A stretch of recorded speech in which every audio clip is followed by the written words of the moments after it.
Okay, so today I want to talk to you about how can we ask for feedback in a way to elicit meaningful feedback, stuff that the kind of feedback that you can actually do something with or that will actually give you helpful information to either improve something that you're working on or to gain better clarity about, what people are thinking and feeling when they interact or engage with your brand, your website, your designs. It can also be your copy on your website, pretty much anything that you would, need to ask for feedback on. So recently there was someone who had reached out to me because she was working on a design for her business for Facebook, and she'd created these designs that really felt authentically her. She made the mistake, however, of just posting and asking people for feedback and asking people, like, what do you think of these designs? And unfortunately, what happened was not perhaps the response that she was hoping for or expecting, since these designs felt so authentically her.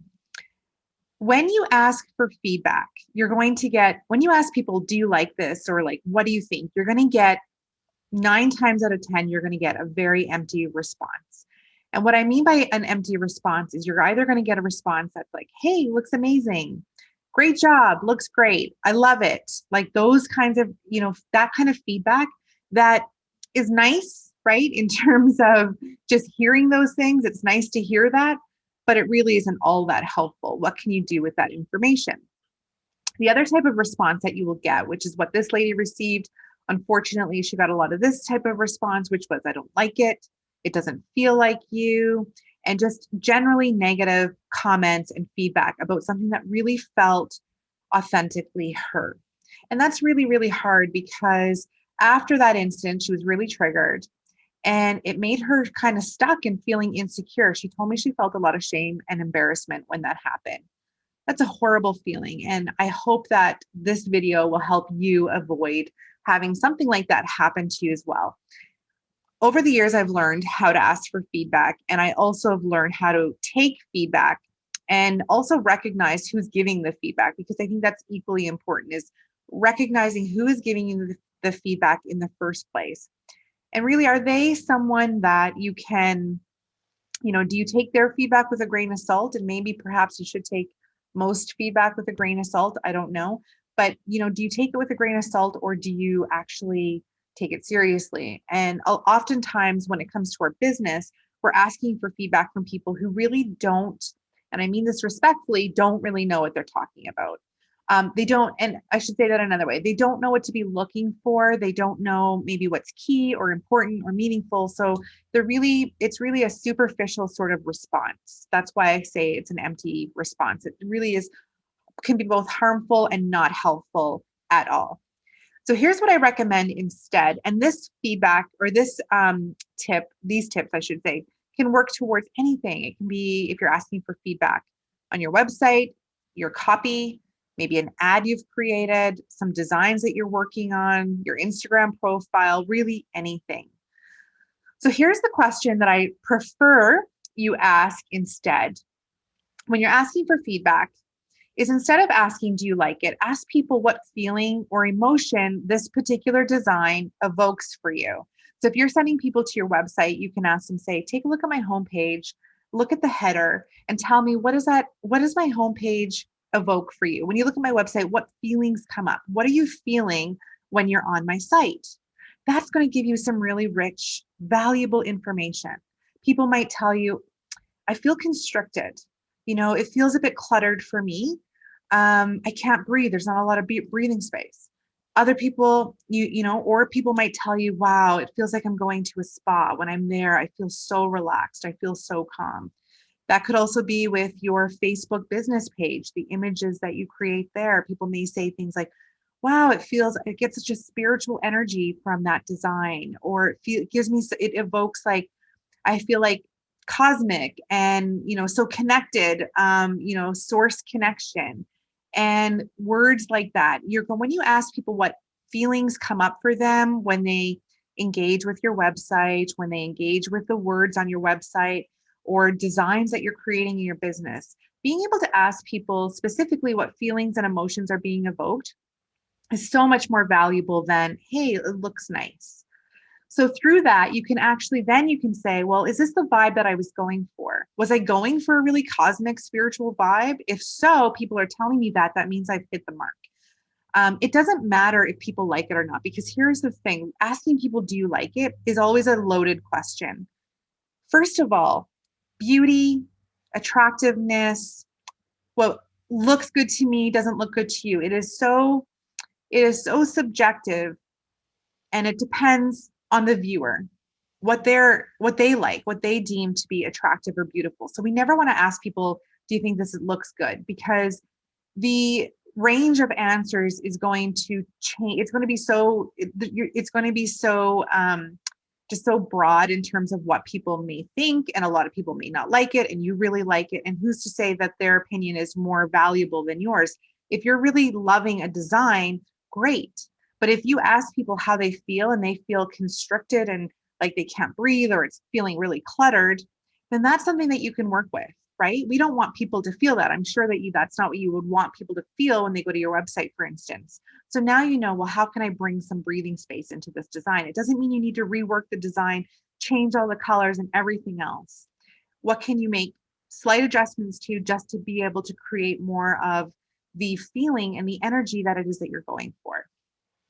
So the second question that I like to ask people, or that I like to ask when I'm asking for feedback or get my clients to do, is asking people, forget the design.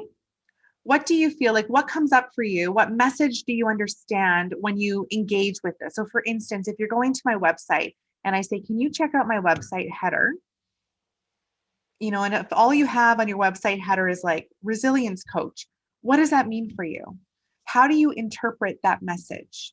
So asking people very specific questions, like, how do you interpret this message? So if, for instance, you have created a Facebook header on your business page, and again, you just have like holistic business coach, what does that mean to you? What messages come up for you, and how do you perceive that?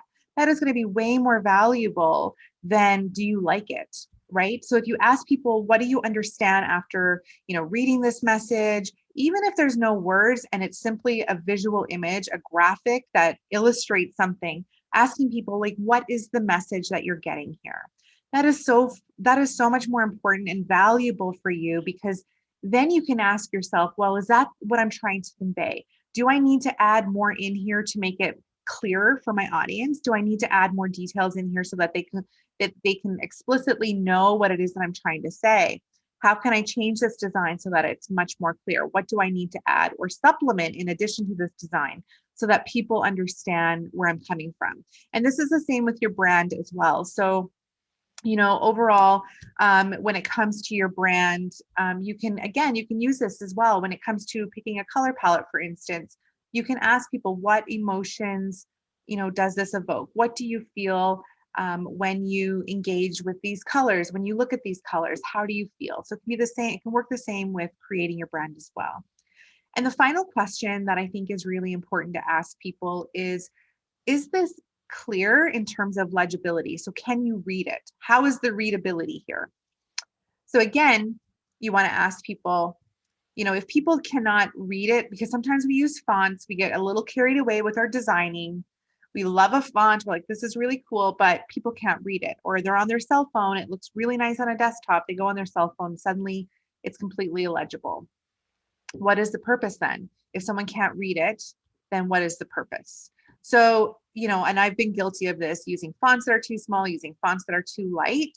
And, it's really good to get that kind of feedback, because, there's lots of different people using different browsers. Things may look good on my really high resolution desktop, but not so great on someone's older, browser that they're using from early 2000.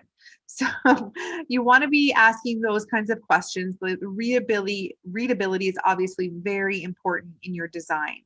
Even if there are no words, you may be using designs and colors that are really hard, making it really hard to understand what the message is, understand what your graphic or your visuals are trying to convey. So again, those are the kinds of questions, asking people what feelings and emotions, are evoked when they look and engage with your website or your designs, your brand. Asking people specifically what messages they get, like what comes up for them when they read this particular design or they look at this particular graphic, what messages are being conveyed. And the third is it readable? Those are really the three most important questions you can ask. And I think the final thing that I will say is sometimes when you give people too much to review, it can just be too overwhelming.